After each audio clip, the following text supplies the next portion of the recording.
ఆర్భాటంగా మీరు చేసేదేమో గోరంతా, పబ్లిసిటీ ఏమో కొండంతా అనే విధంగా విషయం వీక్గా ఉన్నప్పుడు పబ్లిసిటీ పీక్గా ఉండే విధంగా ఈ కూటమి ప్రభుత్వం దివ్యాంగులు కూడా మోసం చేసినటువంటి నీచమైన ప్రభుత్వం ఏదైనా ఉందంటే ఈ కూటమి ప్రభుత్వం, చంద్రబాబు నాయుడు ప్రభుత్వం అని మాత్రం తెలియజేస్తున్నాం.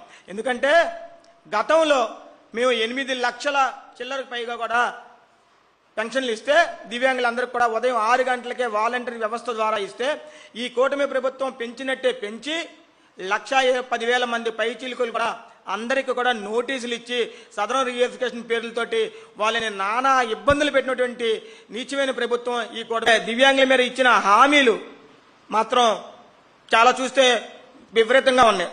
వాళ్ళు అమలు చేసిన వాగ్దానాలు మాత్రం శూన్యం. సర్టిఫికెట్లలోటి మరి గతంలో జగన్మోహన్ రెడ్డి గారు సదరన్ సర్టిఫికెట్లో 365 రోజులు ఎవరైనా కూడా కొత్తగా అప్లికేషన్ చేసుకుంటే వాలంటీర్ వ్యవస్థ ద్వారా ఇంటికి వచ్చి వైద్య పరీక్షలు నిర్వహించి వాళ్ళకి సదరన్ సర్టిఫికెట్లు ఇస్తే ఈ రోజు సదరన్ సర్టిఫికెట్లు అసలు 2 సంవత్సరాల నుంచి ఎక్కడా కూడా అప్లికేషన్ పెట్టుకోవడానికి కూడా ఓపెన్ అవ్వకుండా డొమైన్కి క్లియర్ చేశారు. మరి నిన్న మొన్న చూస్తున్నాం, ఏదో సోమవారం మంగళవారం మాత్రమే సదరన్ సర్టిఫికేట్లకు అప్లై చేసుకోవడానికి తెలుస్తారంట. మరి మిగతా రోజులన్నీ కూడా ఆన్లైన్లో ఉండవని చెప్పేసి చెప్తున్నారు. కొందరికి మాత్రమే పెన్షన్ వచ్చే విధంగా చేశారు. మరి అలాగే జీవనాధారమైన పెన్షన్ కూడా తొలగించి బడుగు బలహీన వర్గాలలో దివ్యాంగులలో ఎక్కువ శాతం పెన్షన్ మీద ఆధారపడిన వాళ్ళు ఉన్న వాళ్ళందరూ కూడా వాళ్ళ జీవితాల్ని అగమ్య గోచరంగా ఒక అంధకారంలో ఉన్నటువంటి ప్రభుత్వం ఏదైనా ఉందంటే ఈ కూటమి ప్రభుత్వాన్ని కూడా తెలియజేస్తున్నాం.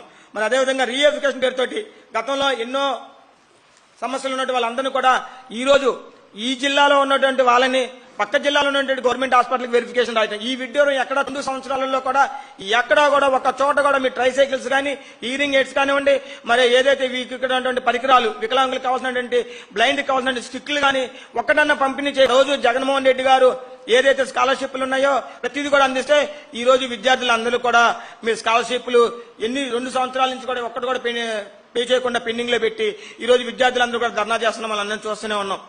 పథకాలలో నిర్లక్ష్యం, ఏదో ఒక పెన్షన్ మాత్రమే, అది కూడా మీరు ఏదో ముష్టిస్తున్నట్టుగా భావిస్తున్నారు. చంద్రబాబు నాయుడు గారు మీరు గుర్తుంచుకోవాల్సింది ఏంటంటే ఇది మా యొక్క హక్కు.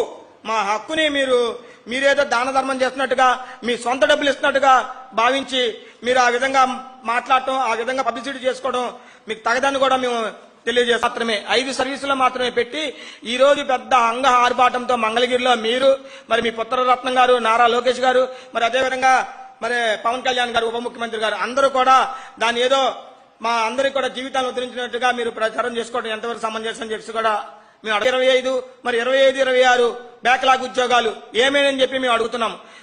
ఏదైతే మీకు చిత్తశుద్ధి ఉంటే ఈ గడిచిన 2 సంవత్సరాల్లో ఒక్క కొత్త పెన్షన్ అయినా సరే దివ్యాంగులకు ఇచ్చారా అని చెప్పేసి నేను అడుగుతున్నాం. అయ్యా చంద్రబాబు నాయుడు గారు, మీ కుటుంబాలలో ఉన్నటువంటి మీ బంధు వర్గాల అందరికీ కూడా ఉద్యోగాలు కల్పించారు. మరి వాళ్ళందరికీ కూడా ఆర్థికంగా బలోపేతానికి బాగా సహాయపడుతున్నారు. మరి దివ్యాంగులకి ఏం చేశారని చెప్పేసి మేము అడుగు స్వయం ఉపాధి ప్రోత్సాహం చేస్తామని చెప్పి చేసినటువంటి వీరు ఈ రోజు ఏమాత్రం చేశారు? గతంలో వైఎస్ జగన్మోహన్ రెడ్డి గారినప్పుడు స్వయం ఉపాధి పథకాలు కానీ, రుణ సబ్సిడీలు కానీ, చిన్న వ్యాపారులకు కానీ, మరి అలాగే నైపుణ్య కార్యక్రమాలు ఎన్నో అభివృద్ధి కార్యక్రమాలు చేసినటువంటి ఘనత జగన్మోహన్ రెడ్డి గారికి. ఎక్కడా కూడా హాస్పిటల్స్ లో కానివ్వండి, ఇంకొక ప్రైవేట్ చోట్ల కానివ్వండి వైద్యం చేయించుకోవడానికి వెళ్లాలంటే భయాందోళనకు గురి అవుతున్నారు. గతంలో అయితే ధైర్యంగా గుండె మీద చేసుకుని ఎక్కడికైనా సరే దివ్యాంగులు వెళ్లి ఆ ఆరోగ్యశ్రీ పథకం ద్వారా వైద్యం చేయించుకునే వాళ్ళు. కానీ ఈ రోజు అటువంటి పరిస్థితి లేదు.